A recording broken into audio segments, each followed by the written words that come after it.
the football. It is what it is. It is what it is.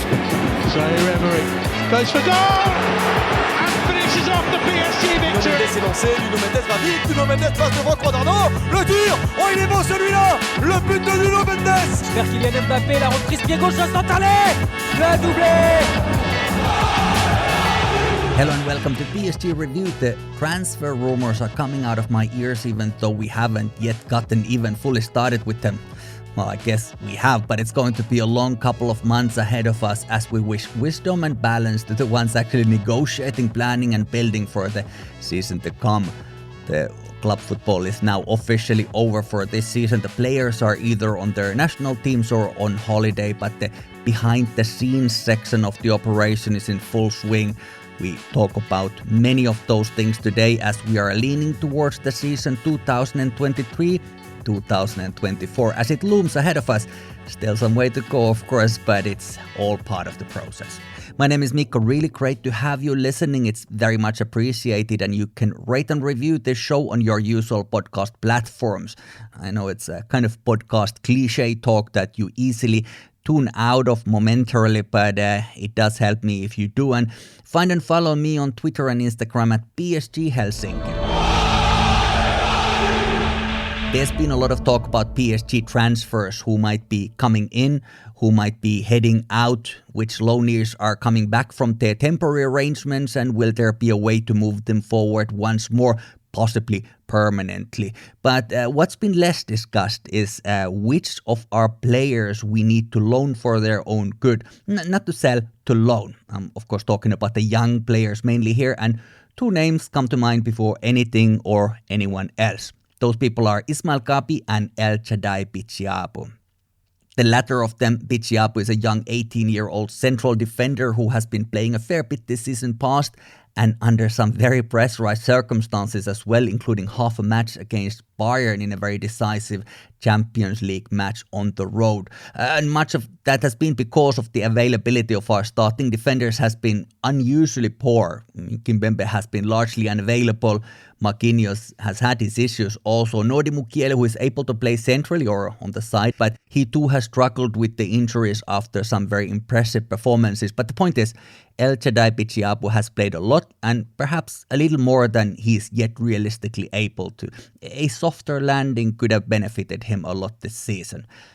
We always talk about how the young players need to get playing time, and it's really great when they do, but perhaps, and it was nobody's first choice, but perhaps this time it went a little bit too far with him. I mean, PSG defense anyway has been a bit all over for the past few seasons now, arguably since Thiago Silva left, but as ball possession team, when the counters come, the amount of backtracking required and the pace of it against these fast Ligue 1 forwards has been something we haven't had the answer for some time. So not an easy place for a young man who feels the pressure on his shoulders. And he has seemed like someone with too much pressure, perhaps more than a young man has been able to handle. His passing game has been shaky at best. The actual defending has been good at times, and he's absolutely clearly not without his merits. He's a reasonably good player, a very promising player, one that it's very difficult to know kind of like to what extent he will become a great player, or is he going to be a good player, or what is his future. But perhaps our defense last season has not been the easiest setup to introduce yourself in. So a good solid loan deal for him could bring a lot out of him. If all goes well, then we would know if he is someone to hold on to for our own needs, or should he find a more permanent arrangement elsewhere.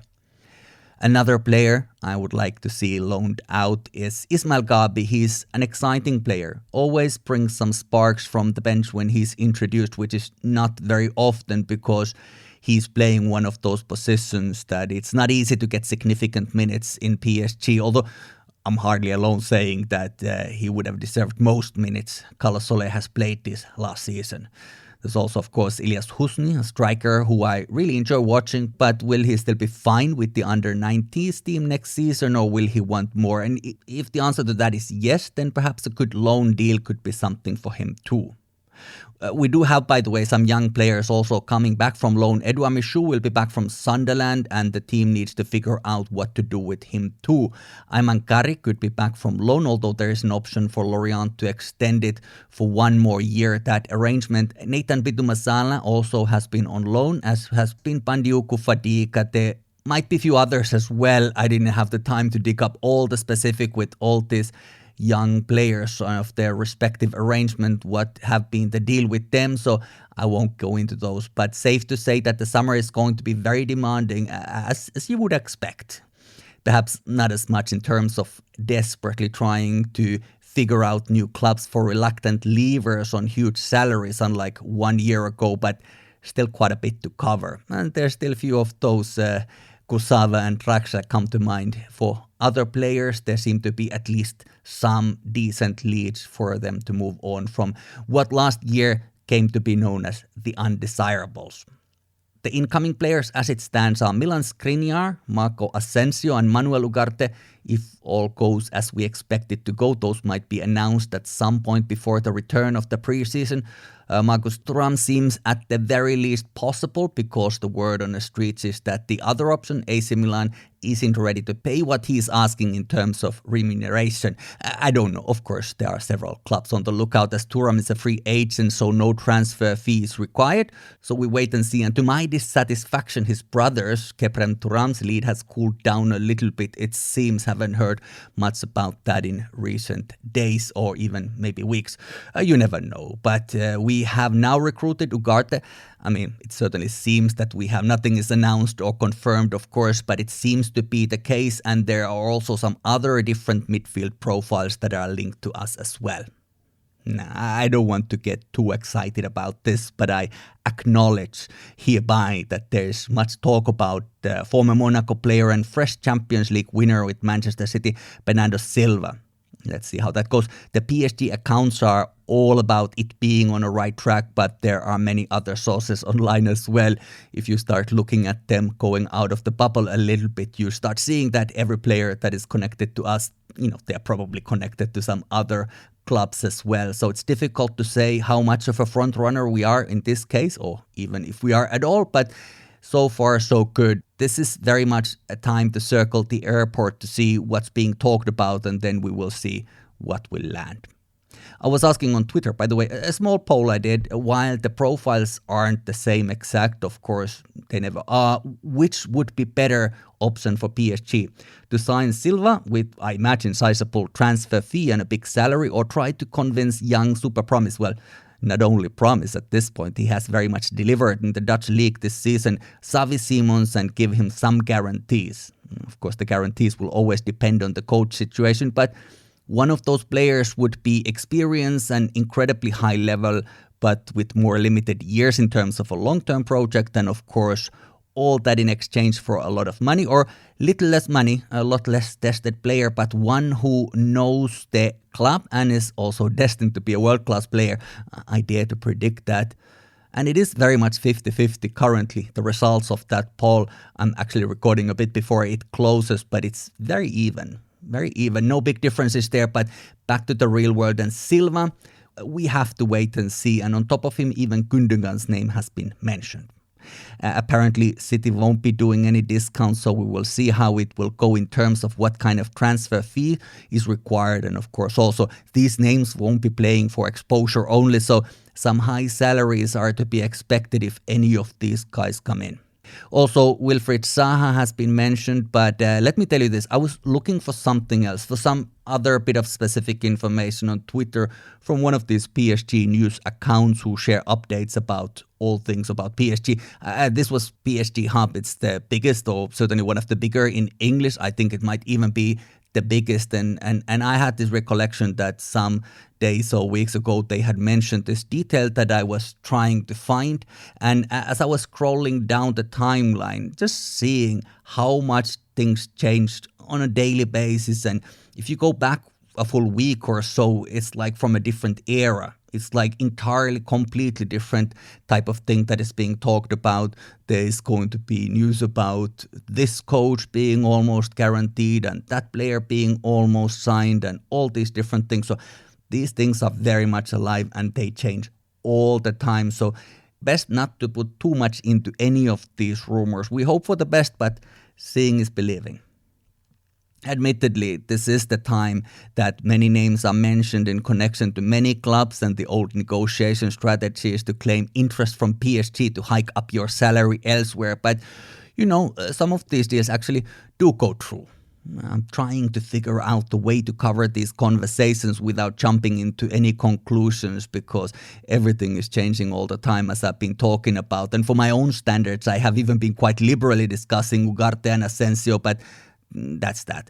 The official announcement is the final confirmation. The video footage from La Factory, the PSG headquarters, is a solid indication, even if Hakim Ziyech in January did walk there and still didn't join us. But also, just to be sure, on women's side, Jamaican defender Alison Swaby was even officially announced, but then some paperwork kept her from playing the entire spring. So no wonder we have these trust issues in these modern times. One of the things that is perhaps the biggest question, and something that our potential new players will also be very interested in, is who will be PSG's next manager. Even Xavi Simons, who I already mentioned, had referred to it in an interview, as he has this special arrangement with us that is in no way binding, but it still exists. And he noted that while the changes are taking place in PSV, his club for this season past, and which he is connected to, where he is now, there's uncertainty around PSG too. And of course, if the conversation are being had with him by PSG at this point, they can give him a fairly good indication of the record, certainly of how the talks are going and with whom. Granted, our old manager is still under contract, so that has to be the first thing on the agenda, to find a deal with him, unless, of course, the team will decide to hold on to Galtier, but that seems increasingly unlikely. Not even increasingly. It's been looking very unlikely, and it continues to be unlikely, and all the talk at this moment is suggesting that it could be Julian Nagelsman who will take over the duties.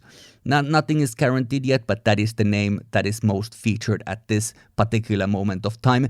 The former Hoffenheim, Leipzig, and most recently, of course, Bayern manager, excellent tactician, of course, still very young, and my fear had been that him alone could struggle in the high pressure between players and the owners. There's many demands and expectations coming to this middle level of our club, and it hasn't been easy to claim your independence in the locker room when you have to convince every direction of the operation.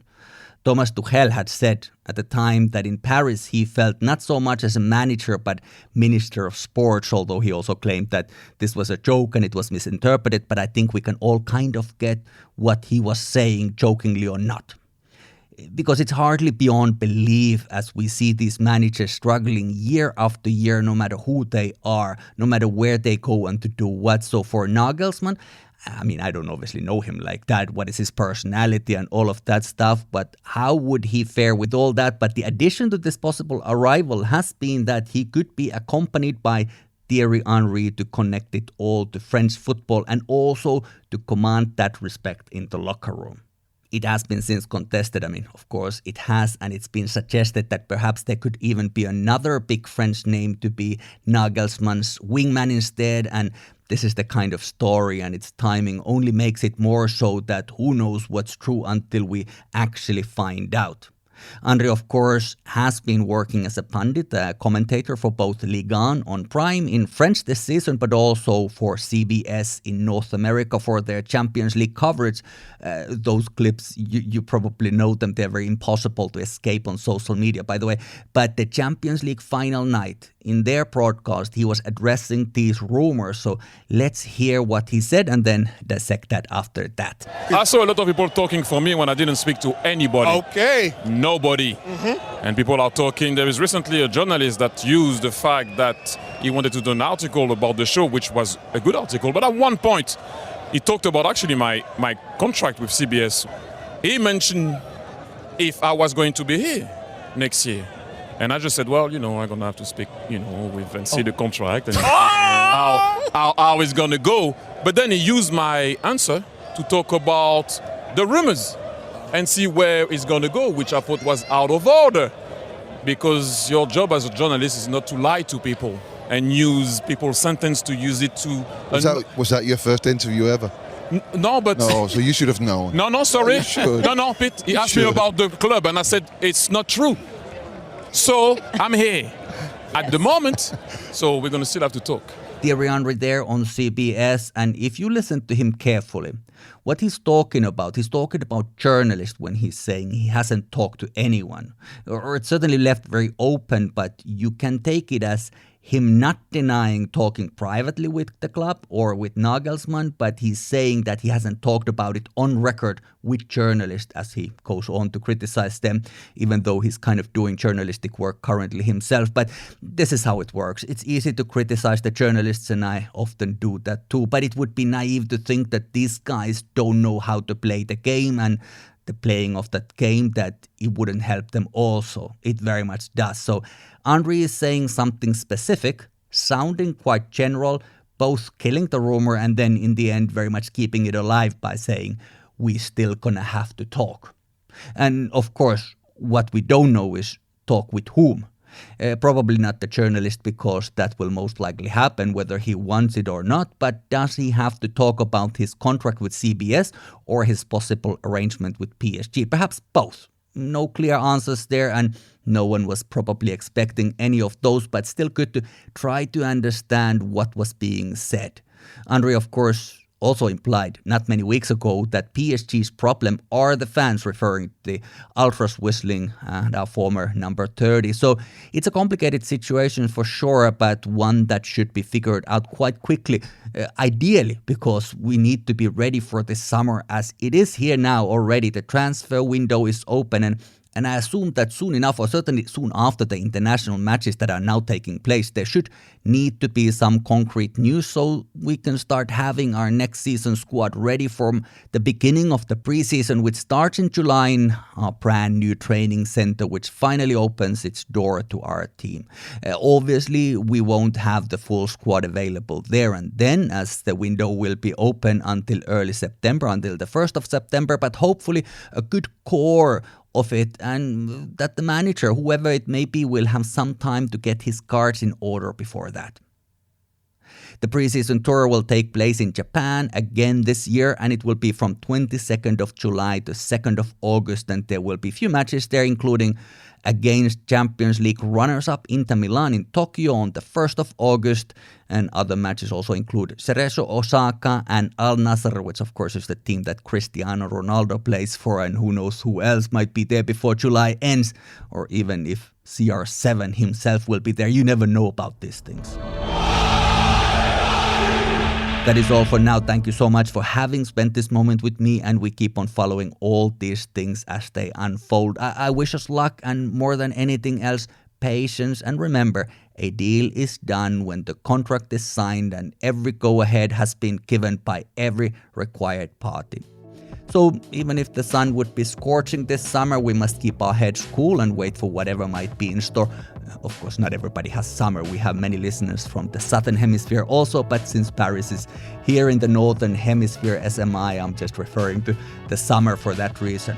My name is Mikko. This is PSG Review, and you can find me and talk to me online at PSG Helsinki on Twitter and Instagram, and email me psghelsinki@gmail.com, and go rate and review this show. That's very helpful to me in this modern world of algorithms and all those things.